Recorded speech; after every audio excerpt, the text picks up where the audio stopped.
પછી 21 વર્ષની ઉંમર થાય અને કોઈકની યાર પ્રેમ થઈ જાય.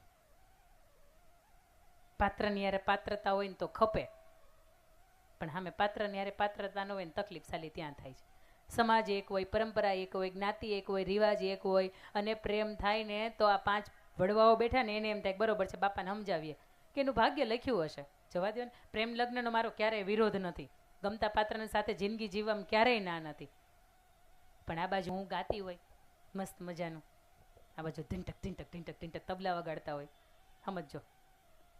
અને મને એની જ્યારે પ્રેમ થઈ જાય મને એમ થાય કે મને આખી દુનિયા પૂજતી હોય, આખી દુનિયા રિસ્પેક્ટ આપતી હોય. દુનિયાના કદાચ હું સ્વયંવર કરું ને તો કેટલાય છોકરા હારા હારા ઘરના કરોડોનું હાજુ હોય, 7-8 પેઢીઓની અંદર કોઈ ખાનદાનની અંદર કોઈ ખરાબી ન હોય, આવા સંતાનો મારી સામે આવતા હોય અને મને આવા હળી ગયેલાના બેફદિયા હોય એની યાર પ્રેમ થઈ જાય. અને પછી મા બાપ મારા આવે, મને ગોતવા માટે આવે, અને પછી હું મારા મા બાપને એમ કહું તમે તમારી રીતે જીવો ને હું મારી રીતે જીવું. આને દીકરી કહેવાય? આ નાના નાના છોકરાઓ છે ને એને ખબર છે કે આને દીકરી ન કહેવાય. અને પછી આપણને અંદરથી મા બાપને અફસોસ થાય કે આને ખોટું હાળું સ્ટેજ આપ્યું, અને ખોટી નામના આપી, અને ખોટી પ્રતિષ્ઠા આપી, એની રીતે એ કરી ખાત. અને એવડા સંતાનો થઈ જાય ને પછી તમારે તમારી રીતે જ હાલવું હોય તો ઈશ્વરને મારે વિનંતી કરવી બે હાથ જોડી કે તું દીકરી એ ઘરની અંદર ન આપતો. કારણ કે દીકરો તો છે ને ગમે એ કરશે ને 2 ઝાપટ મૂકીને એને પાછું આપણે વાળશું ખરા, કારણ કે એ તમને મૂકીને ક્યાંય જવાનું નથી. અને એટલો એને કાબિલ બનાવજો કે 17 માગા લાઈનમાં આવે. બાકી 25 વર્ષનો થાય ને તમારે ગોતવા જવા પડે ને કે ક્યાં આને વટાવી આ નોટને, આવો નહીં બનાવતા. ભણતરથી, કળા કૌશલ્યથી એકાદું કંઈક એની અંદર લાવજો કે દુનિયાની 15-17 બાયોડેટા વેઇટિંગમાં આવે. બાકી અત્યારે 1000 દીકરા હોય ને એમાં 927 દીકરીઓ છે, એટલે બાકીના બધાને બજરંગ દળમાં જ જવાનું છે. એટલે 2 હાથ જોડીને પાઘડીની લાજનો આ મૂળ હાર્દ હતો. કે હજી મારી એક વાત, ઘરની ત્રીજી દિવાલની વાત કરીએ, ચોથી દિવાલની વાત મારે તમને કરવાની બાકી રહી ગઈ છે. કેટલી કલાક થઈ ખબર છે? 2 કલાકમાં 5 મિનિટની વાર છે. આ મંચ ઉપર છું ને તમને, પણ તમને કંટાળો નહીં આવ્યો એની ખાતરી મને હૃદયની અંદર છે. આ ઘરની ત્રીજી દિવાલ છે કે જેની અંદર 12 થી 22, 25 વર્ષના સંતાનો છે ને સાહેબ, એની સામે બહુ જવાબદારીને હારે હાલવાનું. તમારે 2ને બાંધવાનું થતું હોય ને તો ઘરની બહાર બાંધી આવજો, અહીં પાળા ઉપર બેહીને બાંધી આવજો, 2 દંપતીની વિનંતી. પણ ઘરની અંદર તમારા સંતાનો તમને જોતા હોય ને આવી રીતે ઝઘડતા નહીં, કારણ કે એને ખબર પડી ગઈ ને મા બાપને ભળતું નથી, એટલે ગમે એક પક્ષને લઈને મમ્મી તું તો કે પપ્પાને મારે એને જવું જ છે, મને એ જ ગમે છે. અને પછી ઓલાને ભળતું જ ન હોય તો એમ કે હા તમે તાકી જિંદગીનો હક નથી લેવા દીધું, એને હક લેવા દો. જ્ઞાતિ ગમે હાલશે, સમાજ ગમે હાલશે, પણ તમારા 2ની અંદર બનતું હોય ને તો એ સંતાનોની અંદર તમે કંઈક ઉજાળી શકો. અને સંતાનોને ખાસ કરીને 2 હાથ જોડીને વિનંતી કે તમે જમવા માટે માત્ર નથી આવ્યા. મા બાપનું કે સમાજનો આ સરસ મજાનો કાર્યક્રમ છે ને, એ કાર્યક્રમની લાજમાં રાખવા માટે તમે આવ્યા છો. આ ઘરની ત્રીજી દિવાલ. અને સંતાનો જેથી સાહેબ મજબૂત હોય ને, અને તમે આખી જિંદગીમાં કરી ન શક્યા હોય ને કામ એ તમારા સંતાનો શ્રેષ્ઠ રીતે કરે ને, તો આખી દુનિયા તમને નસ્ત મસ્તક વંદન કરતી હોય. એટલે ચા વેચવાવાળો મા બાપ મરી ગયા આખી જિંદગી ઢવડા કરીને ભેગા કરી અને ચા વેચતો તો લ્યો આજે પ્રધાનમંત્રી બની ગયો. વિશ્વ એને સલામ કરે ને સાહેબ, કરે. રાજકારણની ભાષામાં મારે કોઈ અહીંયાથી વાત નથી કરવી, પણ આ એટલું ચોક્કસ છે કે સંતાનો જે દિવસે આગવી એક ઓળખ ઊભી કરે, સંતાનો જેથી મા બાપના નામ, હાથ પેઢીના નામ એને કોણ છે, એ ક્યાંના છે, આજ તમે સર્ચ કરો, એનું વતન ક્યાં હતું, એના માતા પિતા કોણ હતા, એનો ઉછેર ક્યાં થયો, ક્યાં ભણ્યા. તમને કોઈ વ્યક્તિ સ્કીપ કરે એવી રીતે નહીં, તમને કોઈ વ્યક્તિ સર્ચ કરે ને આવી રીતે જીવાય.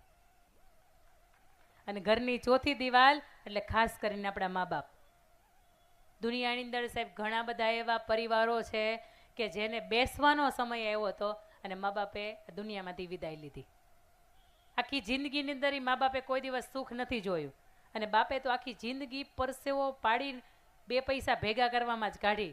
પણ મા તરીકે તમે કેવા હોય, આનું એક મારે તમને ઉદાહરણ દેવો છે. ફરીથી મારે તમને સૌરાષ્ટ્રની રસધાર તરફ દોરી જવા છે.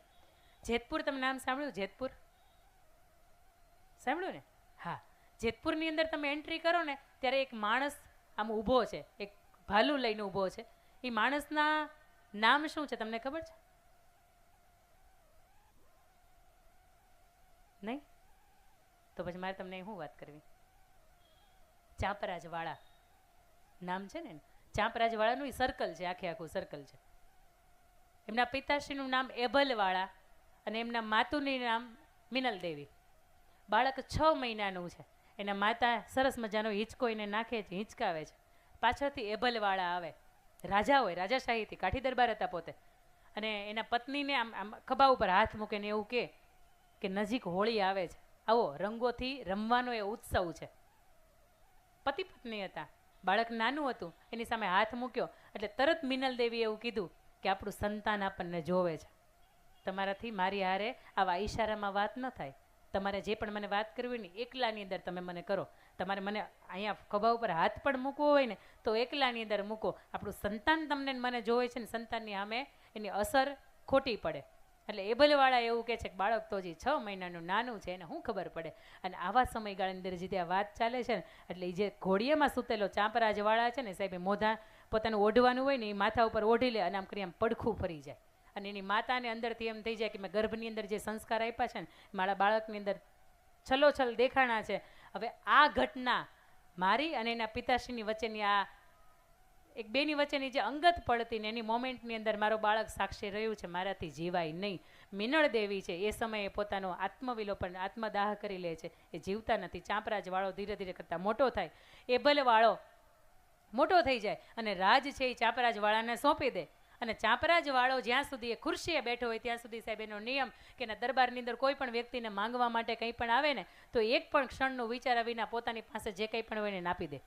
એક વખત એક ચારણ આવે અને ચારણ આવીને એવું કે એબલવાળા મારે તમને જોઈએ છે, ચાંપરાજવાળા જો આપી શકો ને તો એબલવાળાને મને, તમારા પિતાશ્રીને મને મારી હાથે આપી દો.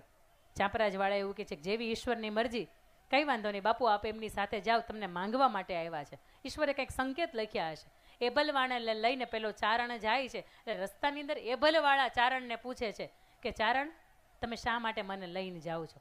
ત્યારે એ ચારણ એવું કહે છે કે એબલવાળા હું તમને એટલા માટે લઈ જાઉં છું કે મારે આ દુનિયાને બીજો ચાંપરાજવાળો પેદા કરવો છે. અને તે દિવસે એ અબલવાળા એવું કહે છે કે બીજો ચાંપરાજ જોતો હોય ને તો એની માં મિનળ દેવીની જરૂર પડે, એમાં એબલવાળો એકલો કાંઈ ન કરીએ. કે સાહેબ એ ચાંપરાજવાળો કે યુદ્ધની અંદર લડતો લડતે પોતે શહીદ થઈ ગયો હતો, પોતાનું ધડની માથેનું માથું છે એ કપાઈને વયું ગયું હતું, છતાંય કલાકો સુધી પોતાના હાથમાંનું ભાલું રહીને લડ્યો હતો. અને એની ઉપરથી વર્ષો પછી આ જેતપુરને આજે પણ તમે આંગળે જાઓ તો એ ચાંપરાજવાળાનું સ્ટેચ્યુ છે સાહેબ. ચાંપરાજવાળાને જન્મ દેવો હોય તો મિનળ દેવી બનવું પડે.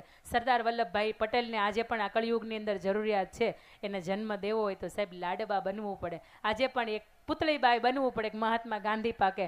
આજે પણ વિશ્વના શ્રેષ્ઠ સંતાનોને તમારે જન્મ આપવો પડે ને તો એમાં બા કરતા તમે પૂછો શિવાજી કોનો તો કે જીજાબાઈનો, મહારાણા પ્રતાપ કોનો, માતા જયવંતાબાઈનો, કોઈ પણ જેટલા પણ સ્વામી વિવેકાનંદ કોના તો કે ભુવનેશ્વરી દેવીના. કોઈ વ્યક્તિ જ્યારે વ્યક્તિમાંથી વ્યક્તિત્વ બન્યું છે, વ્યક્તિ વિશેષ બન્યું છે ને ત્યારે એને પૂછવામાં આવે કે તમે કોના, તો એની પાછળ એનું માનું નામ જોડાયું છે. એક મા તરીકે તમારી જવાબદારીમાં આવે કે ફોનને એક બાજુ મૂકવો હોય તો મૂકી દેવાય, સમાજને એક બાજુ મૂકવો હોય તો મૂકી દેવાય, વ્યવહારને એક બાજુ મૂકવો હોય તો મૂકી દેવાય, પણ મારા સંતાનના ઉછેરની અંદર હું કેટલું યોગદાન આપું છું. સ્કૂલવાળા મરી જાય બિચારા, પેરેન્ટ્સ મિટિંગમાં તમને બોલાવ્યું કે તમારા છોકરા કેવા છે તો આવો, વળી પાછા આપણે એવું કહેતા હોય કે અમને ખબર જ છે અમારા કેટલામાં છે એટલે તમે ફી ભરીને મૂકીએ છીએ. સ્કૂલની જવાબદારી માત્ર 3 કે 5 જ કલાકની હોય, ઘરનું વાતાવરણ છે ને એની ઉપરથી આપણું સંતાન છે ને એ મોટું થાય છે. અને સ્વામી વિવેકાનંદ કંઈ મોટા થઈ ગયા ડાયરેક્ટ સ્વામી નથી બની ગયા, એ આવડું બાળક હતું ને ત્યારથી એની અંદર એ બીજ રોપાણ હતા. એ ગર્ભની અંદર બાળક હતું ને ત્યારથી એની અંદર એ બીજ રોપાણ હતા. અને સાહેબ એક છેલ્લી વાત, મા તરીકે તમે કેવા હોય, તમે થાક્યા હશો, મા તરીકે કેવા હોય એની મારે તમને એક છેલ્લી વાત કરવી છે કે મા તરીકે તમે કેવા હોય.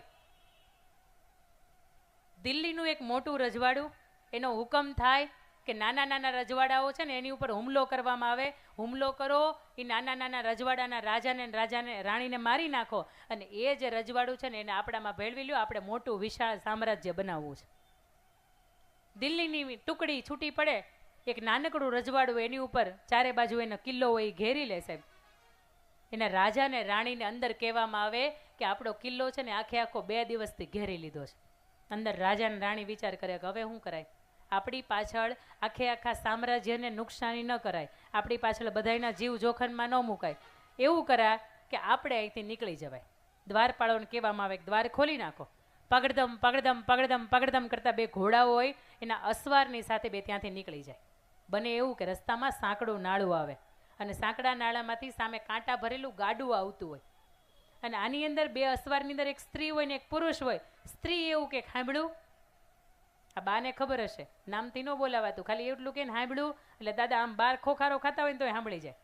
એ સ્ત્રી એવું કે સાંભળ્યું તો કે હા બોલો. આપણે એમ કરીએ કે આ ગાડું છે ને 15-17 ફૂટનું હોય, કાંટા ભરેલું એટલે ઊંચાઈ એટલી હોય, આપણે એને ઠેકાવી દઈએ. ત્યારે પાછળનો અસવાર હતો ને એવું કે એવું કરાય, પાછળથી જે ઓલી લાખોની બાદશાહની જે ફોજ આવે છે ને એમાંથી 5-25-50 મારી નખાય અથવા તો મરી જવાય. આ ગાડા કુદાવા ન બેહાય, અડધી રાતનો મધરાતનો સમય છે. અને ત્યારે સ્ત્રી પાત્ર એવું કહે છે કે જો તમે મને પરવાનગી આપતા હોય ને તો આ કાંટા ભરેલું ગાડું છે ને એને હું એક થપાટ મારીને ઘોડાથી કુદાવી દઉં. શાહજી પરવાનગી આપે છે અને ઘોડાને એક થપાટ મારે છે અને એ માતા જીજાબાઈ દેશની આર્ય નારી પોતાનો ઘોડો છે ને એ આખા ગાડાને કુદાવે છે. એની પાછળ શાહજી મહારાજ હોય એ કુદાવે, પાછળથી લાખોની બાદશાહની ફોજ. એનું એક જ કારણ, આ બે રાજાને રાણીને મારી નાખવામાં આવે ને કાપી નાખવામાં આવે, કારણ કે એ બે મરી જાય ને તો રાજ્ય આપણું જ છે. અને પાછળથી રાજા અને રાણીનું એક હુકમ કે આપણે ગમે એમ કરીને બચવાનું છે. એક રાત આ સમયગાળો પૂરો થાય, દિવસ પૂરો થાય અને આખરે એ સ્ત્રી એવું કે હવે મારાથી ઘોડા ઉપર નહીં બેસાય. 19 ફેબ્રુઆરી 1630 સાંજે 8 વાગ્યાનો એ સમય. એ શાહજીને એવું કહે છે કે તમને માતાજીના સોગંદ, તમને ગૌ માતાના સોગંદ, તમે અહીંથી નીકળી જાઓ, મારાથી ઘોડા ઉપર હવે બેસાશે નહીં. ત્યારે શાહજી પૂછે છે કારણ તો આપો દેવી, એક રાતની અંદર તમે 270 કિલોમીટરનું અંતર કાપ્યું છે અને હવે તમે એમ કહો છો કે મારાથી ઘોડા ઉપર નહીં બેસાય. અને તે દિવસે માતા જીજાબાઈ એવું કહે છે કે મારા ગર્ભની અંદર જે બાળક છે ને એને જન્મવાની તૈયારી છે, એને જન્મવાની તૈયારી છે, પૂરા દિવસો ગણાય છે અને બસ હવે 1-2 કલાકની અંદર બાળકનો જન્મ થશે. અને એટલે તમને કહું છું કે માતાજીની સોગંદ તમે અહીંથી વયા જાઓ, હવે મારું જે થવું હશે ઈશ્વરની કૃપા અને એની ઉપર તમે મને છોડીને વયા જાઓ. શાહજી એ સમયથી જીજાબાઈને છોડીને જાય, પછી જીજાબાઈને ક્યારે પણ મળતા નથી, પોતે ત્યાંથી નીકળી જાય છે. થોડીક વાર થાય છે તો એ ડુંગરો અને ડુંગરાની પાસે પોતાનું ભાલું હોય ને ટેકાવે, પોતાનું એક આંખ પોતાના ગર્ભની અંદર હોય અને ઘોડા ઉપરથી ઉતરતી હોય ને ત્યારે એનો સેનાપતિ હોય ને એ જોતો હોય એમ કે યા અલ્લાહ, હું આ શું જોઈ રહ્યો છું. હિન્દુસ્તાનની સ્ત્રીની આટલી બધી તાકાત કે એક રાતની અંદર 270 કિલોમીટરનું અંતર કાપી શકે, એ માત્ર ભારત વર્ષની કે હિન્દુસ્તાનની સ્ત્રીની પાસે આ તાકાત છે. બાકી વિશ્વના 195 દેશમાંથી એકે દેશની આવી તાકાત નથી કે એની સ્ત્રી આટલી બધી મજબૂત હોય.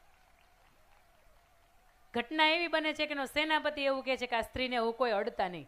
અત્યાર સુધી આ સ્ત્રીને આપણે મારી નાખવી હતી, એની હાટુથી આપણે પાછળ પડ્યા હતા. હવે આ સ્ત્રીને કોઈ અડતા નહીં, કારણ કે આ સ્ત્રીને કંઈ પણ થયું ને તો એ હવે જીવતી સિંહણ કહેવાય અને એની અંદર હોમાઈ જવું. આપણે બધા લાખની ફોજ હશે ને તો એ લાખની ફોજ આપણે હોમાઈ જવું. હવે આને અડાય નહીં અને સડસડાટ કરતી પોતે એ શિવનેરીનો કિલ્લો અને એને એ દાદર ચડતી હોય, એક બાજુ પોતાના ગર્ભની ઉપર હાથ છે, એક બાજુ પોતે ભાલું લઈને દાદર ચડે છે. પોતાનો પરિવાર સાથે નથી, પતિ સાથે નથી, એક બાજુથી પોતાને મારી નાખવા માટેની આવી અવસ્થા છે. અને આ સમયગાળાની અંદર પોતે ધડીમ કરતા એ શિવનેરીની અંદર શિવ મંદિરના 16 સ્તંભ આવી રીતના અને 3 ઘુમ્મટ આ શિવ મંદિર હોય એની અંદર પ્રવેશે.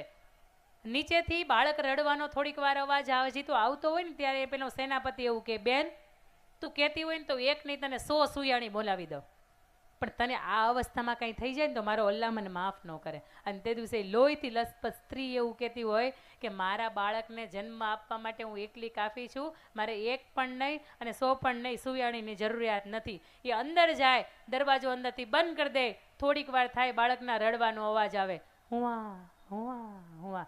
નીચેથી સેનાપતિ પૂછે બેન કોણ જન્મ્યું છે, દીકરો કે દીકરી? જેની માં આટલી બધી તાકાતવાળી હોય એને સંતાનનું એક વખત મારે દર્શન કરવા છે. અને તે દિવસે લોહીથી લથપથ સ્ત્રી એવો જવાબ આપે કે તમારે જોવું હોય ને તો 18 વર્ષ પછી જેથી તમારી છાતીની અંદર એનું ખંજર ભોકે ને તેથી જોવાય તમારો બાપ શિવો તમારો કાળ જન્મ્યો છે. અને શિવ મંદિરની અંદર એ જન્મ એટલું નામ શિવાજી પડ્યું સાહેબ. અને એની અંદર એવું કહેવાય કે રાષ્ટ્રીય કવિ ઝવેરચંદ મેઘાણી, રાષ્ટ્રીય શાયર ઝવેરચંદ મેઘાણી એવી એની અંદર શિવાજીનું હાલરડું લખતા હોય કે આભમાં ઉગેલ ચાંદલો ને માતા જીજાબાઈને આવ્યા બાલુડાને માતા ઈ ચોળે, ઘણાને ડુંગરા બોલે. પેટમાં પોઢીને સાંભળેલી બાળે રામ લક્ષ્મણની વાત, માતાજીના મુખે જે દીધી ઉડી એની ઊંઘે દીધી.